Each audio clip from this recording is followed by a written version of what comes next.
I suppose the first impulse toward liberty came from the first man who resented some other man or group of men exercising power over him. Liberty in that sense is a natural human impulse. But if we talk about when do we first see expressions of libertarian ideas, I think there are two that I would consider the oldest examples of that.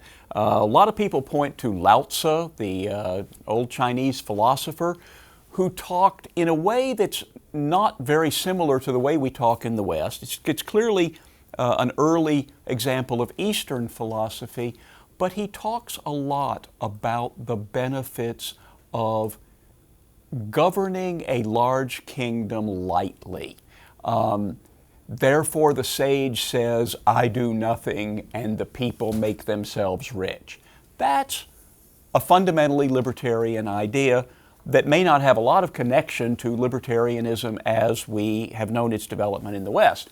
In the West, I think the first example comes in the Bible, and for a long time in the Western world, everybody read the Bible. So it was very important that this idea was in the Bible, and the first place you see it is in 1 Samuel chapter 8. Thomas Paine, Lord Acton, 2,000 years later, are still citing 1 Samuel. And what the Bible says in Samuel is that the ancient Hebrews went to Samuel and said, make us a king to rule us like all the other countries. And Samuel went to the Lord and said, the people want a king like the other countries have. Should they have a king? And the Lord said to Samuel, these will be the ways of the king that will rule over you. He will take your young men to run before his chariots. He will take your young women to work in his kitchens. He will take the 10th part of your seed and your vineyards for his own uses.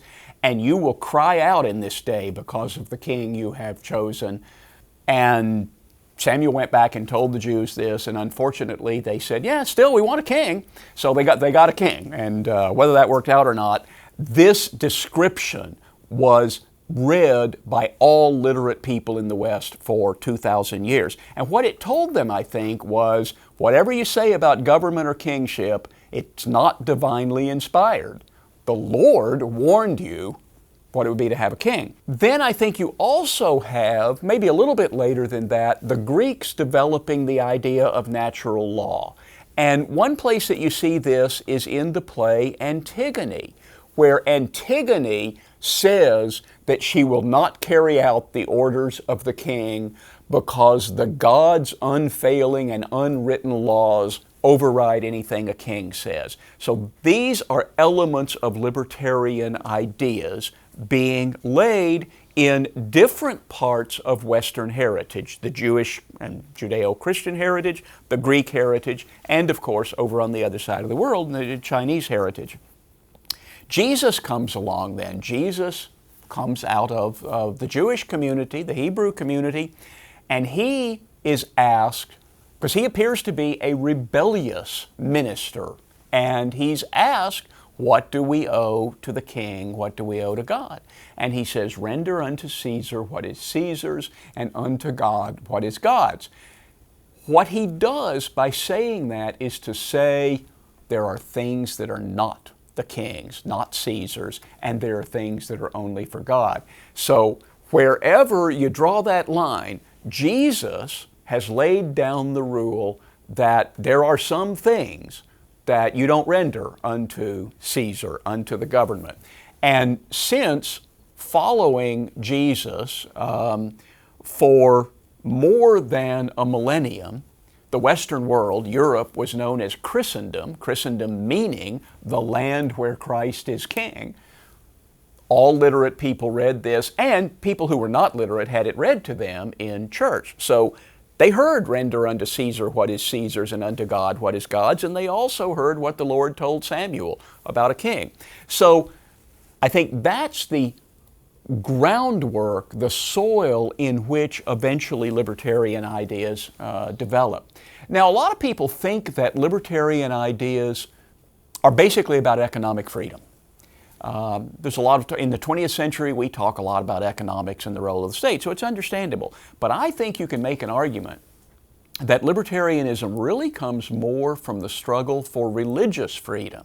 For a long time in Western history and in much of the world, religious freedom was an extremely important part of liberty to people, although they didn't necessarily have much religious freedom. But when people felt the need for it, it was the most important thing in their lives, because how you worship, how your children worship, this affects your immortal soul. So as far back as the 2nd or 3rd century AD, we see Tertullian talking about the freedom of worship as a fundamental human right. Very early discussion of religious freedom as fundamental human right.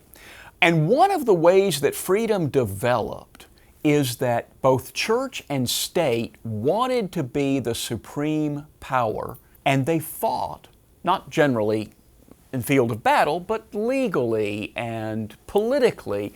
They angled to be understood as the supreme power within whatever jurisdiction they were talking about, but neither one really ever succeeded in establishing complete power, and therefore, historians say, in the interstices between the church and the various states, freedom could develop. Freedom of worship sometimes, freedom of enterprise, freedom of thought. Even different kinds of law developed in the Western world. You had the church law, you had mercantile law, the law of the merchants, you had the king's law, but also the lord's law, the feudal law, and sometimes people could angle for which law do I want my case to be decided under? Can I move across a political line to a different form of law? Or can I simply say, well, I believe this belongs in the church's courts, not the king's courts, that sort of thing. That's one of the ways that in much of the world there was always a supreme power, and there were no interstices in which freedom could develop. Two examples during this period, very similar, that I think are significant. Very early in the history of the Christian church, the priest later known as Saint Ambrose got into a battle with the king, and eventually it resulted in the king having to make his apologies and return the church to Saint Ambrose. Hundreds of years later in England, people may be more familiar with the story of Becket. There was a great movie made about Becket. Henry II clashed with the Archbishop of Canterbury, the leading representative of the church in England, who was Thomas à Becket. And at one point, the king supposedly said something to his court like, "Will no one rid me of this meddlesome priest?" Whereupon it is said, 4 knights took the king at his word, rode off, and killed Becket. This created an uproar. The king's court has killed the Archbishop of Canterbury. There's political conflict, Pope is involved. It results in Henry II walking barefoot to apologize for infringing on the freedom of the church. Those sorts of battles help to create a world that did not have supreme power. To some extent, you have kings, you have lords, you have the feudal system, you separately have the church, and you have freedom being able to develop in that world. We think of the medieval world as the Dark Ages, and in some ways they were Dark Ages, but freedom is starting to develop throughout that period.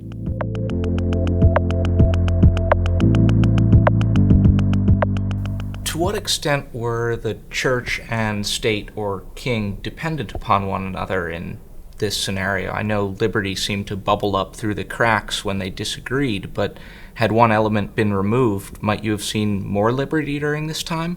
Obviously, the king walking barefoot through the snow needed the church's power in order to keep everyone else below him. Well, that's a good question. Of course, they were dependent on each other. Kings worshipped.